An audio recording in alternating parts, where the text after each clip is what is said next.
Pues muy bien. Muchas gracias, Marc, por la invitación y la oportunidad de estar aquí hoy con vosotros, hablando de estas cuestiones, ¿no? Siempre de interés y de actualidad, yo creo, porque el objeto de mi intervención pues va a ser un poco analizar por qué, a mi modo de ver, el Tribunal Constitucional no está acertando no solo en la actualidad, sino desde hace ya bastantes años, en el modo como trata los supuestos en que la libertad de expresión se cruza con sus límites, particularmente con sus límites penales. Y un poco qué es lo que está fallando en la jurisprudencia del tribunal y qué es lo que tendría que variar para que este tipo de supuestos hallaran un tratamiento adecuado.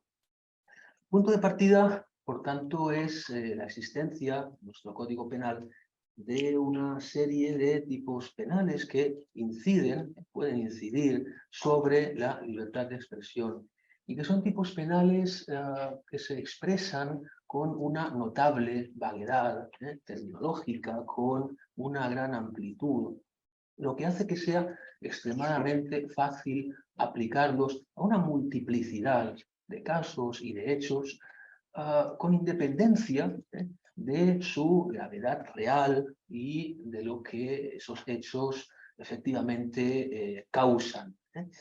En cuanto a lesiones sobre bienes jurídicos, incidencias sobre personas y bienes.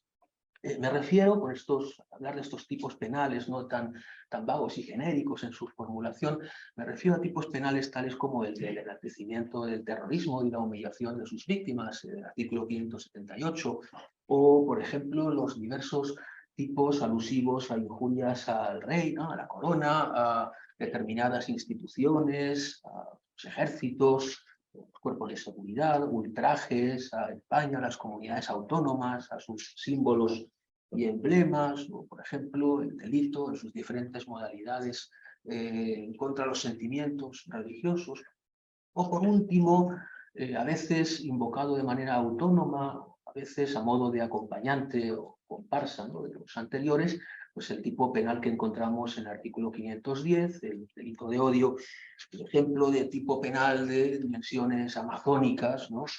Diríamos que además es un work in progress, porque digamos que periódicamente se van añadiendo nuevas cosas, nuevos detalles, nuevas aprobaciones, ¿no? Y que es un tipo penal, por tanto, que se puede aplicar, llevando de esta manera el derecho penal sin mayor dificultad a cuantos supuestos y cuantos casos uno desee. Pero claro, el derecho penal no está, como sabemos, para aplicarse a cualquier cosa, sino para aplicarse únicamente a aquellos actos que acrediten, ¿no?, una ofensividad, una lesividad mínima. Y, por tanto, no hemos de acudir al derecho penal para cualquier cosa o como primera opción. Y estos tipos penales, el problema que nos plantean es ese, que por sí mismos pues nos aportan poca seguridad jurídica. En todo caso, la seguridad jurídica pues la hemos de encontrar después, en el momento en que dichos tipos penales son aplicados, pues hemos de ver si realmente la jurisdicción ordinaria, por ejemplo, pues a través de una serie de criterios restrictivos y una conciencia clara acerca de hasta dónde se pueden llevar estos tipos penales y a partir de dónde no tienen que ser aplicados, pues a través de esos criterios claros y restrictivos encontraríamos, ¿no?, una cierta seguridad jurídica para saber cuándo vamos a ir al ámbito penal y cuándo no, en estos supuestos en que la libertad de expresión está en juego. Pero es lo cierto que la jurisdicción ordinaria, si examinamos, ¿no?, la jurisprudencia que ha recaído en torno a los tipos penales que antes mencionaba, y esto se ve muy claro, que sería el tipo estrella, por así decir, por la cantidad de veces que ha sido aplicado, que es el delito de enaltecimiento al terrorismo y humillación de las víctimas, detectaremos una notable cantidad de líneas heterogéneas de aplicación de estos tipos.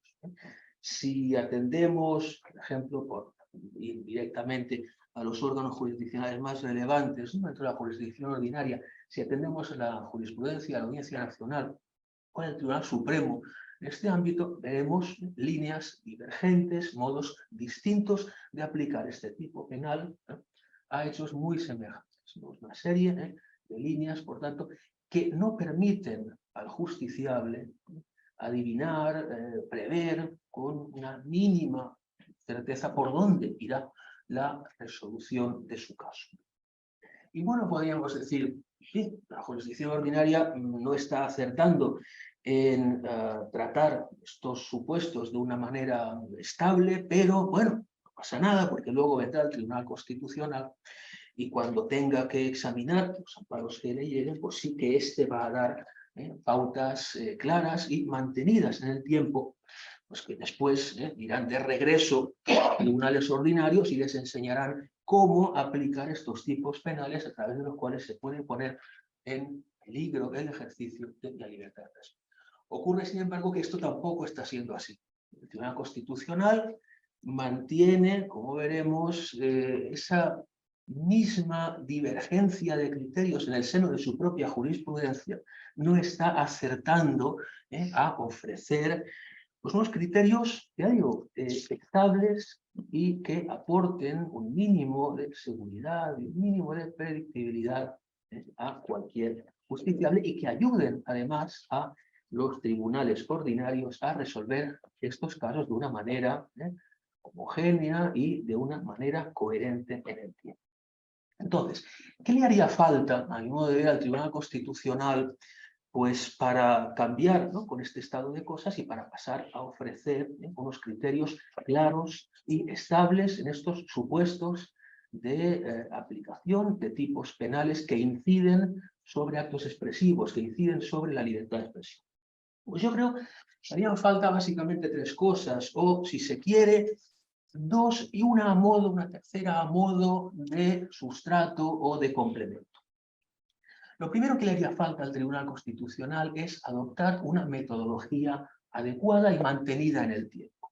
Es decir, una técnica de aproximación a este tipo de casos que tenga en cuenta una serie de criterios a atender y que dicha metodología que resulte adecuada en tanto que tenga en cuenta, como digo, una serie de elementos relevantes, sea después mantenida en el tiempo y no cambiada constantemente cada vez que llegue al tribunal un caso de estas características. En segundo lugar, le haría falta al tribunal, luego veremos si esto lo consigue o no, ¿verdad? Pero le haría falta al tribunal adoptar una concepción clara sobre el papel que la libertad de expresión ha de tener en nuestra sociedad democrática y que dicha concepción clara no solo se enuncie en el plano teórico, sino que se mantenga después en la práctica a la hora de resolver cada caso en la correspondiente sentencia. Es decir, no vale solo con enunciar cuál es tu concepción de la relevancia de la libertad de expresión en la sociedad democrática, sino que luego, además, has de demostrar que quieres aplicarla y que la aplicas a aquello que estás resolviendo. Y como complemento a lo anterior, o como tercer elemento, el tribunal también tendría que mostrar no solo el plano teórico o desde un punto de vista de los principios, sino también al resolver una concepción igualmente clara acerca de cuál ha de ser la función del derecho penal en el Estado social y democrático de derecho, en atención de los principios que animan a dicho derecho penal en nuestro tipo de Estado. ¿Qué ha hecho en la práctica el Tribunal Constitucional en relación con estos tres elementos, ¿no? Luego ya veremos ejemplos concretos para mostrar pues, por qué ello ha sido de esta manera que les indico. En cuanto a la metodología, el Tribunal Constitucional no ha sido capaz de mantener en el tiempo una misma metodología, sino que ha ido cambiándola de manera prácticamente constante. Después lo veremos con ejemplos concretos. Tenemos sentencias donde se adopta una metodología muy simplista, donde se dejan fuera elementos fundamentales que son necesarios para responder y para resolver a este tipo de casos. Otros supuestos en que se logra una metodología más elaborada, una serie de pasos, una serie de criterios que se atienden. Otros en los que se hace una mezcla, de modo que falta algún paso. Y todo esto además se sucede en el tiempo sin demasiada coherencia temporal. Por tanto, no se ha seguido una misma metodología que resulte adecuada en su contenido y mantenida desde un punto de vista temporal, que no vaya mutando constantemente, que no sea una metodología mutante. En segundo lugar, sobre la función de la libertad de expresión en nuestra sociedad democrática y acerca de si el Tribunal Constitucional tiene realmente una concepción clara sobre ello y la mantiene la práctica. Aquí se da una circunstancia muy curiosa. En todas las sentencias que en este ámbito examinaremos, una única excepción, que después mencionaré, se produce invariablemente lo siguiente. El Tribunal Constitucional comienza haciendo una encendida loa del papel de la libertad de expresión en nuestra sociedad democrática.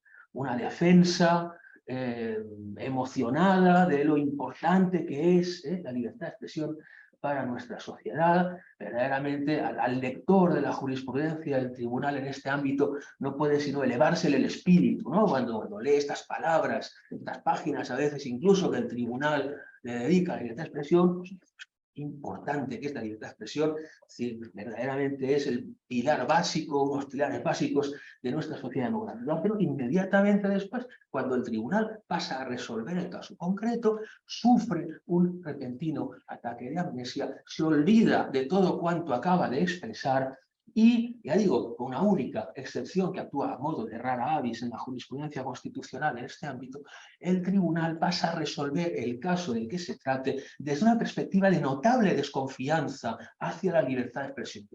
De manera que, cuán importante era antes, en línea de principio, después resulta que la importancia ha desaparecido y que pasamos a desconfiar de la libertad de expresión, o bien pasamos a tener una concepción de la libertad de expresión según la cual la libertad de expresión sirve para decir cosas que no ofendan a nadie, que no importunen, que no molesten, porque en cuanto salimos de esto ya no es admisible y entonces la posibilidad de recurrir a la vía penal se entiende como lógica, sin mayores problemas, sin mayores impedimentos. Por lo tanto, hay una incongruencia en cuanto a esto en la jurisprudencia del tribunal. Dices una cosa, pero después al resolver acabas mostrando que estás partiendo de otra, que estás partiendo de su opuesta.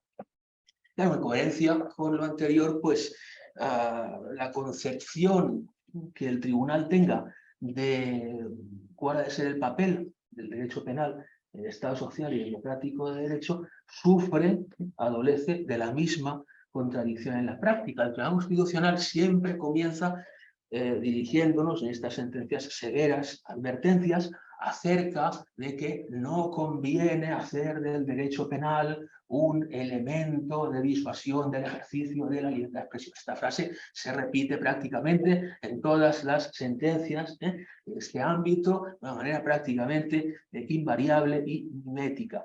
No hay que abusar, por tanto, del recurso al derecho penal porque se puede generar efecto de desaliento, hay que reservar la vía penal para los casos objetivamente graves, pero de nuevo ocurre como en el elemento anterior, que después el tribunal se olvida de esto. Parece que son cuestiones que el tribunal dice a modo de peaje que tiene que pagar antes de poder seguir circulando en la sentencia, una especie de tributo que se paga, y una vez que lo has pagado, ya has cumplido y luego ya puedes hacer otra cosa. Pues, claro, el tribunal luego atiende muy poco a los principios propios del derecho penal, del Estado social y democrático de derecho, intervención mínima, última ratio, de flexibilidad, ofensividad, etc. Se atiende muy poco, porque se da por bueno, en muchos casos, que los tribunales ordinarios hayan condenado a sujetos que han llevado a cabo actos expresivos verdaderamente poco relevantes, cuando no irrelevantes del todo, que no se sabe muy bien qué daños o qué efectos perjudiciales respecto de qué bienes jurídicos han podido causar y si los han causado, si tienen una mínima entidad como para justificar el acceso a la vía penal, que como sabemos, pues no debe ser, ¿no?, la única vía que utilicemos para resolver, ¿no?, estos supuestos de libertad de expresión, pues quizá ejercida de una manera un poco excesiva. Pero, en fin, todas estas cuestiones, claro, si yo me limitara a denunciar esto, pues claro, vosotros teníais que hacer un acto de fe y tendríais que creer en lo que yo os he dicho y tampoco se trata de esto. Yo creo que hay que ilustrarlo con sentencias concretas y con ejemplos concretos que nos muestren por qué el tribunal ha incurrido, a mi modo de ver, en esos déficits que yo, de opinión, que yo le veo. Entonces, en cuanto a la primera cuestión, al primer elemento, a la metodología, os decía antes que era mutante en el caso del Tribunal Constitucional en este ámbito, porque va cambiando periódicamente. Las dos primeras sentencias relevantes, si nos ceñimos a los 10 últimos años, yo creo que nos dan una panorámica suficientemente ilustrativa de lo que tratamos. Las dos primeras sentencias de interés son dos sentencias por demás muy conocidas, que son la 177/2015 y la 112/2016. La 177/2015 trata de aquel caso de la quema de una foto de los entonces reyes, del marco de una pequeña concentración de personas en una plaza de Girona, que lleva a unas personas a ser condenadas por injurias a la corona, etc. Y la 112/2016 es una sentencia que tiene como objeto, recurso de amparo, presentado por una persona condenada porque interviene, hace una alocución en un acto de homenaje a un miembro de la banda terrorista ETA, y ese discurso, ese speech que hace esta persona, pues es considerado como enaltecedor del terrorismo. Bien. En estas dos sentencias, desde el punto de vista metodológico, ¿qué es lo relevante? Lo relevante es que el Tribunal Constitucional utiliza una metodología de aproximación al caso extremadamente simplista. ¿Por qué? Pues el Tribunal Constitucional lo que hace es preguntarse, vamos a ver, ¿estamos ante supuestos de ejercicio legítimo, lícito, podríamos decir, impecable de la libertad de expresión? Si fuera que sí, entonces no se puede condenar a estos señores en la jurisdicción ordinaria. Se estaría vulnerando derecho fundamental. Pero si el ejercicio por parte de uno y otro de su libertad de expresión no fuera lícito, legítimo, impecable, entonces ya quedaría abierto el camino a la utilización de la vía penal. Claro, el problema es que no se puede ser una metodología tan simple de o todo o nada. Si no se puede decir que entre el ejercicio lícito y legítimo, impecable e irreprochable de la libertad de expresión y aquel ejercicio que justifique el acceso a la vía penal, no haya ninguna zona intermedia. Es decir, que aunque haya habido un exceso en el acto expresivo, no podamos decir que ese exceso no es tan grave como para tener que acudir a la vía penal. Tendría que haber, ¿no?, una zona intermedia que en estas sentencias no está, no la hay. Y por eso no debe extrañar que en estas sentencias pues tampoco se examine particularmente si era necesario acudir al penal, si la pena era o no proporcionada, es decir, una metodología muy simplista. O has cumplido al 100% con los requisitos y las condiciones de una libertad de expresión ejercitada de manera impecable, o si no ya te pueden condenar. Claro, esta metodología de o todo o nada comienza a variar en el propio Tribunal Constitucional en la sentencia 35/2020, la del caso Strawberry, de un cantante de rap que publica una serie de mensajes en Twitter que le llevan a ser juzgado por enaltecimiento del terrorismo. La Audiencia Nacional lo absuelve, pero el Tribunal Supremo después le condena. Y el Tribunal Constitucional, la sentencia de amparo, se adhiere a los postulados, a las tesis de la Audiencia Nacional, y aquí sí que de manera correcta, veremos, pues es capaz de mantener en la resolución del caso la concepción de la importancia de la libertad de expresión que había formulado primero el plano, por así decir, previo o teórico, cosa que no sucede en el resto de las sentencias que estamos examinando ahora. Por eso decía que había una sentencia que era una excepción, una rara avis de esta línea, y es esta. Entonces, en esta sentencia, metodológicamente hablando, hay un primer avance, y es que el tribunal ya comienza a hablar de la posibilidad de que haya una zona intermedia entre el ejercicio irreprochable de la libertad de expresión y el ejercicio absolutamente inmoderado, inadecuado, y que ha de llevar o que puede llevar a la condena penal. Dice, tiene que haber un elemento intermedio, una zona intermedia en la cual haya un exceso en el acto expresivo, haya un exceso en el ejercicio de la libertad de expresión, pero ese exceso no sea tan grave, no llegue a desnaturalizar la libertad de expresión y no cause tan graves daños como para que podamos y debamos acudir al juicio penal, a la vía penal, y por tanto debe haber para estos supuestos de exceso no demasiado grave otras vías de actuación que no sean la penal. Ya veremos después cuáles puedan ser.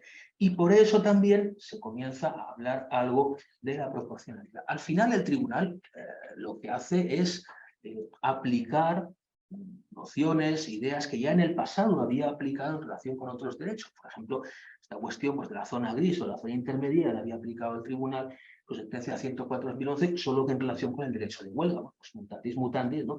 Pues se aplica también este elemento. Bueno, cuando se dictó la sentencia 35/2020, muchos pensamos, mira, pues ya la metodología va mejorando, faltan algunas cosas por pulir, es verdad, pero va mejorando, la concepción de la libertad de expresión es adecuada, parece que el tribunal pues, ha llegado ya pues, a un punto, podríamos decir, de fin, ¿no?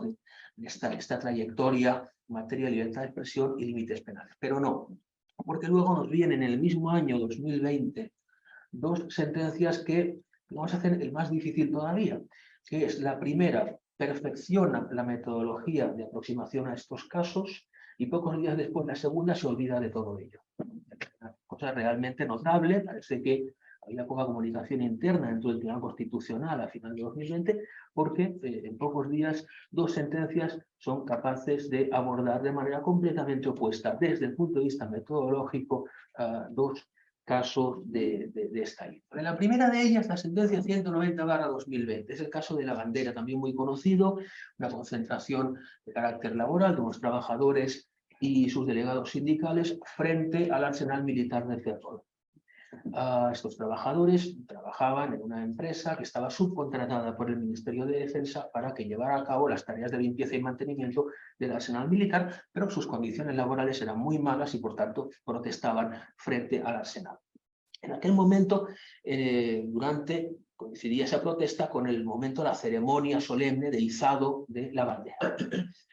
Ceremonia durante la cual pues, uno de los intervinientes en esa manifestación, en esa concentración, el delegado sindical, pues pronuncia dos frases que son consideradas como ultrajantes, ¿no? para la bandera, ¿no? Dice que hay que quemar la puta bandera y que la bandera no paga las facturas, etcétera, etcétera, y es llevado a juicio y condenado por ello.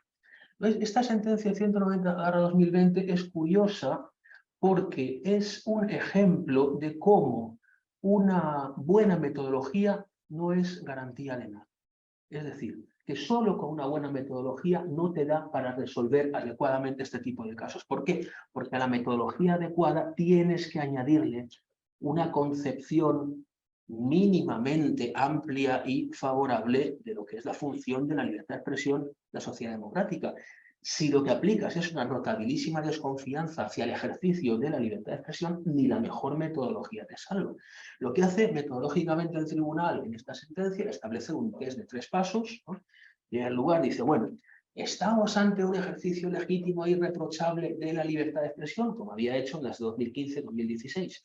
Pues si la respuesta es que sí, ya se acabó la historia, entonces ya hemos de reconocer que la persona fue condenada, se le han vulnerado sus derechos, etc. Pero si el ejercicio de la libertad de expresión no fue irreprochable, no fue 100%, por tanto, correcto, sino que se ha incurrido en un exceso del acto expresivo que ha podido molestar, importunar a alguien, lo que hemos de ver es si ese exceso, como decía antes, es lo suficientemente grave como para considerarse que se ha tergiversado la libertad de expresión, que se ha desnaturalizado su ejercicio y que, por tanto, se puede considerar admisible el recurso a la vía penal.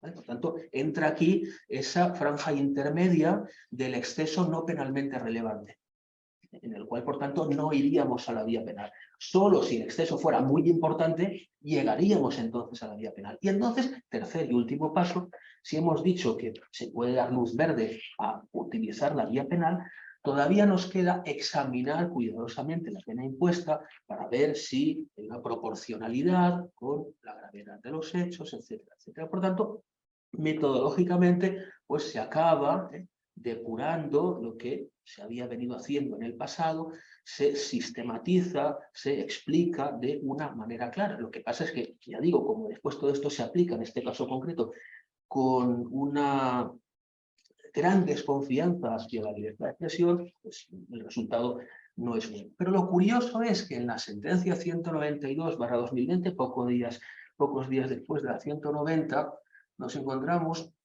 con la sorpresa de que todo esto se abandona y con que, desde el punto de vista metodológico, el tribunal nos vuelve a aplicar la metodología simplista de 2015 y 2016. La sentencia 192/2020, también relativamente conocida, es la de la interrupción de una misa en la iglesia parroquial de Bañolas por parte de un grupito de personas que entran durante 2 o 3 minutos a protestar contra la postura de la Iglesia en materia de aborto, también protestar por algunas iniciativas que al parecer el gobierno quería llevar a las Cortes para restringir algunas cuestiones de la interrupción legal del embarazo. Pues bueno, entran un par de minutos, unas cuantas voces, muestran una pancarta, se van, la ceremonia prosigue, los asistentes, pues ninguno de ellos llega ni siquiera a discutir con quienes habían entrado un par de minutos, no pasa nada más, pero el asunto acaba llegando a la vía penal y se condena por un delito contra los sentimientos religiosos.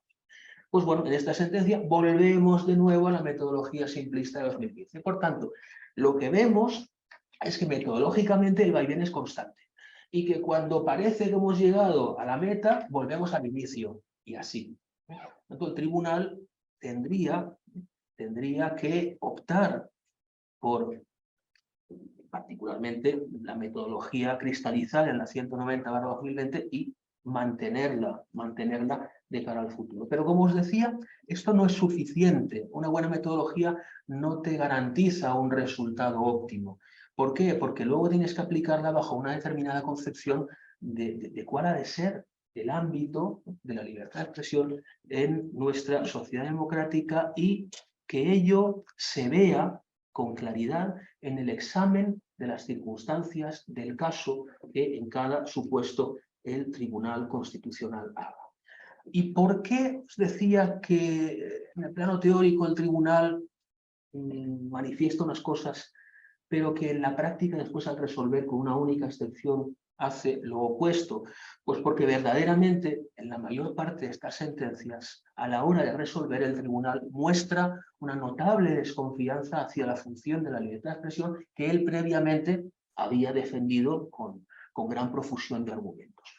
¿En qué vemos esto? Pues, por ejemplo, en la tendencia que tiene el tribunal en estas sentencias a recurrir muchas veces casi como única, digamos, ratio decidendi, ¿no? Como única base de su decisión, a una mezcla de elementos subjetivos y de factores hipotéticos acerca de lo que pudo haber sucedido, lo que podría suceder a partir de determinado acto expresivo, lo que podían pensar o sentir las personas que asisten a un determinado acto o ejercicio de la libertad de expresión, pero descuidando realmente el análisis de otros elementos más objetivos y particularmente el análisis del riesgo real que se haya causado con esas expresiones o de si se ha incitado a alguien a cometer algún tipo de delito.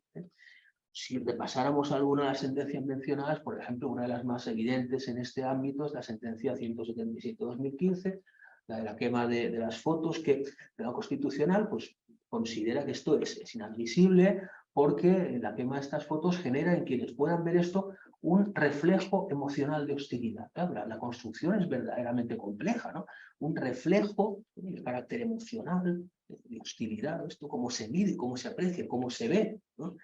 O dice que se podrían fomentar con esta quema sentimientos de agresividad, pero él mismo es, digamos, consciente, porque así lo recoge en su sentencia, de que tales sentimientos de agresividad sí existieron no se materializaron en nada, porque no hubo ningún tipo de altercado ni de problema de orden público, sino que, por el contrario, gente se disolvió voluntariamente cuando se acabó de quemar la foto, ¿no? O que se podían suscitar, dice, también reacciones incompatibles con un clima social sereno. Claro, hablar de clima cuando estamos en el ámbito penal, ¿no? Nos lleva al concepto de delito de clima tan problemático. Por lo demás, con lo cual, claro, son formas de aproximarse al caso que lo que denotan es una gran desconfianza del tribunal hacia el papel de la libertad de expresión. Y esto se repite en las sentencias posteriores, excepto en el caso Strawberry,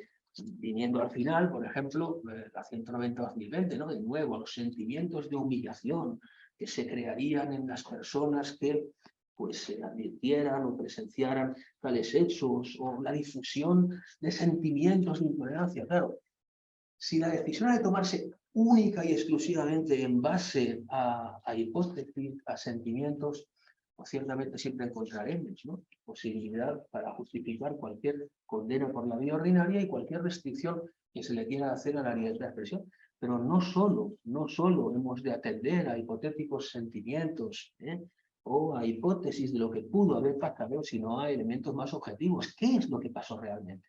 No qué es lo que podría haber pasado, qué es lo que pasó realmente. ¿Se generó algún riesgo? ¿Se incitó a alguien de manera que podamos realmente observarlo a la comisión ulterior de delitos?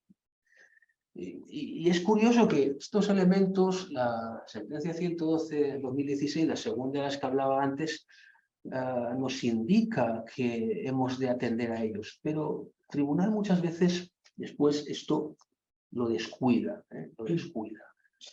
También vemos, por ejemplo, que el tribunal no acaba de acertar en el mantenimiento de su idea inicial de libertad de expresión a la hora de resolver en elementos tales como el concepto absolutamente expansivo y desaforado que se tiene en algunas de estas sentencias de lo que sea el discurso del odio. Sentencia 177/2015, por ejemplo, pues no hace ni más ni menos que aplicar la idea, la noción de discurso del odio a los reyes, como si los reyes formaran parte de un grupo tradicionalmente discriminado, fueran personas, ¿no? Hombre, ni con un gran esfuerzo imaginativo uno podría llegar a concluir que tal cosa sea aceptable, ¿no?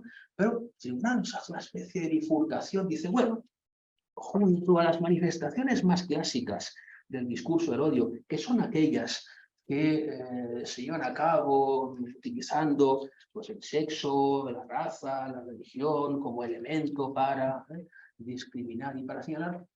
Hay luego otras manifestaciones del mismo, manifestaciones en todo caso muy modernas, porque no habíamos oído hablar de ellas, que pueden traducirse en que se señale a una persona, personas concretas. Hay que interpretar, aunque no pertenezcan a ningún grupo tradicionalmente determinado, y a las cuales también se les puede dirigir. Oye, claro, con este concepto tan absolutamente expansivo, el discurso del odio, ya la figura pierde su sentido, pierde su utilidad y resulta absolutamente banalizada. Y es curioso que esta concepción del discurso del odio en las sentencias posteriores a esta, no se insiste demasiado en ella, pero en ningún momento se corrige o se la contradice. Y se encuentran en las sentencias ulteriores citas a lo que ha dicho la 177/2015 en materia de discurso del odio, cuando el tribunal mismo sabe que eso no es sustentable, no es admisible, y sigue haciendo citas y no tiene, digamos, así decir, el detalle de corregirse a sí mismo, mínimamente. Y esto es algo que también sorprende, ¿no? Y sorprende más cuando sabemos que han recaído pues, sentencias del Tribunal Europeo de Derechos Humanos en relación también con algunos de estos pronunciamientos del Tribunal Constitucional, ¿no? La sentencia Stenrora de 2018 en relación con la 177/2015, la sentencia Erquici-Almandoz de 2021 en relación con la 112/2016. El asunto de la bandera está ya en el Tribunal Europeo de Derechos Humanos. No me cabe duda de que la sentencia que recaiga en su momento no irá en el mismo sentido que la sentencia del Tribunal Constitucional.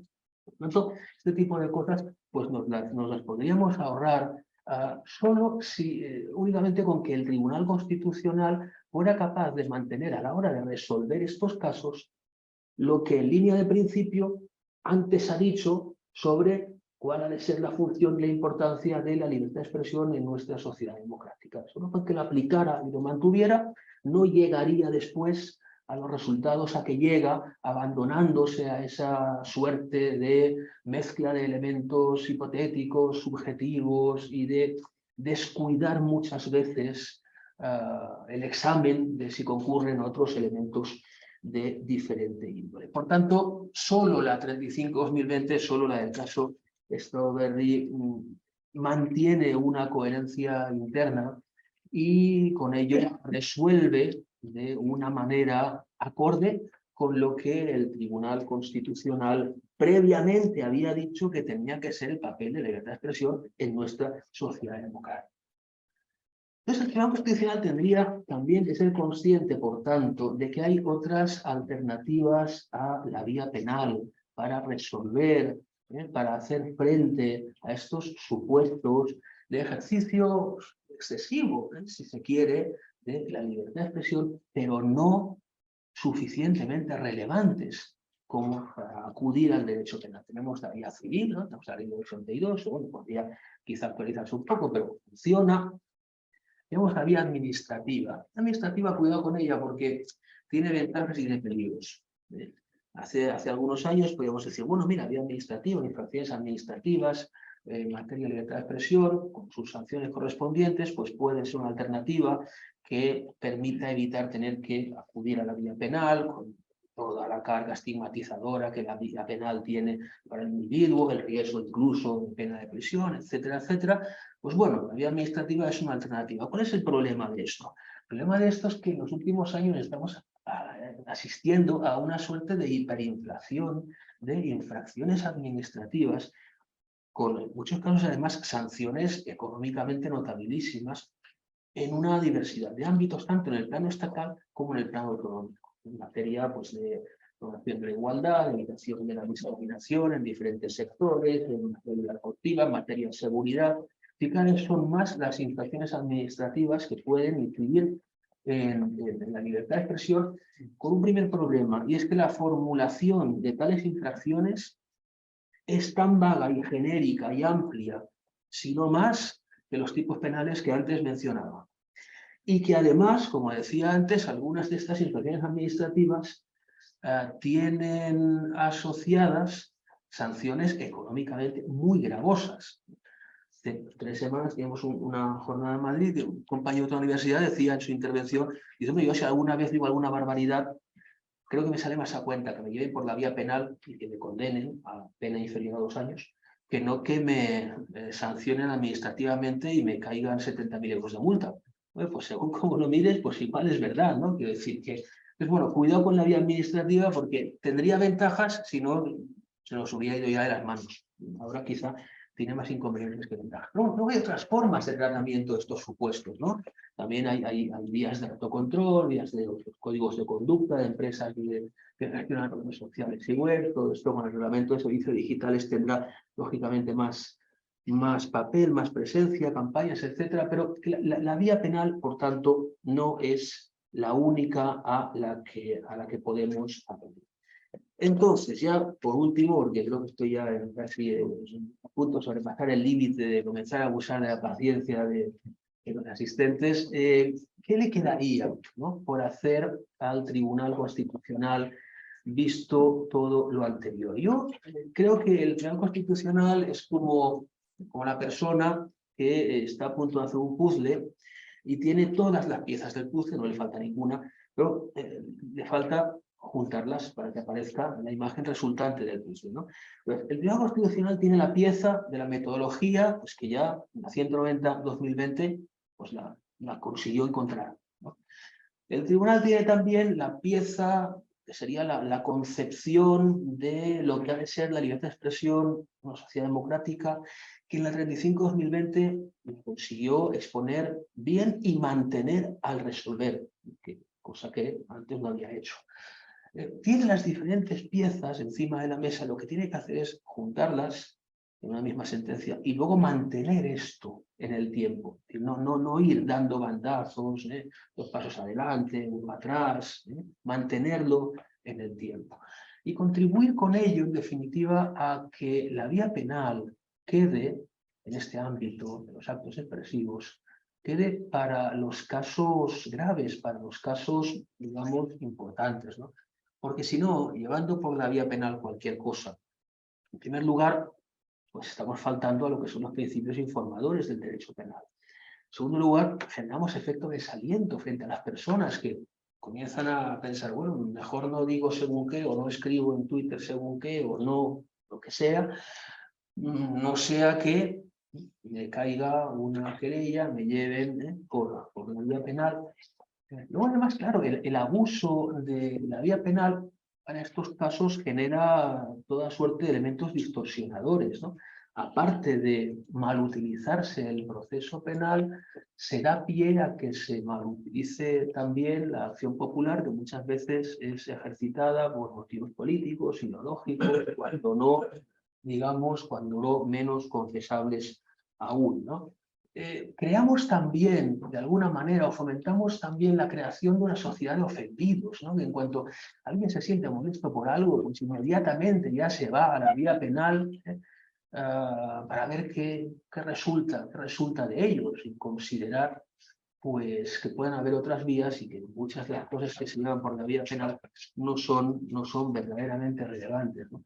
El proceso penal también tiene el efecto en estos casos de generar un resultado completamente contraproducente para lo que es la protección del derecho de la persona que se haya podido sentir ofendida. Porque claro, cuando actos expresivos que no hubieran pasado de ser conocidos por un reducido número de personas, ¿no? Las personas que hayan leído un tuit que les haya aparecido en el móvil, ¿no? Entre los 140.000 tweets que aparecen todos los días, o las personas que contemplaron aquella concentración o aquel acto de protesta, pero no hubiera pasado de esto. En el momento en que este presunto exceso expresivo se lleva a la vía penal, todo esto tiene, lógicamente, un eco en los medios de comunicación y se multiplica en el tiempo y se perpetúa el efecto que eventualmente hubiera podido tener ese acto expresivo, que de otro modo hubiera pasado completamente desapercibido,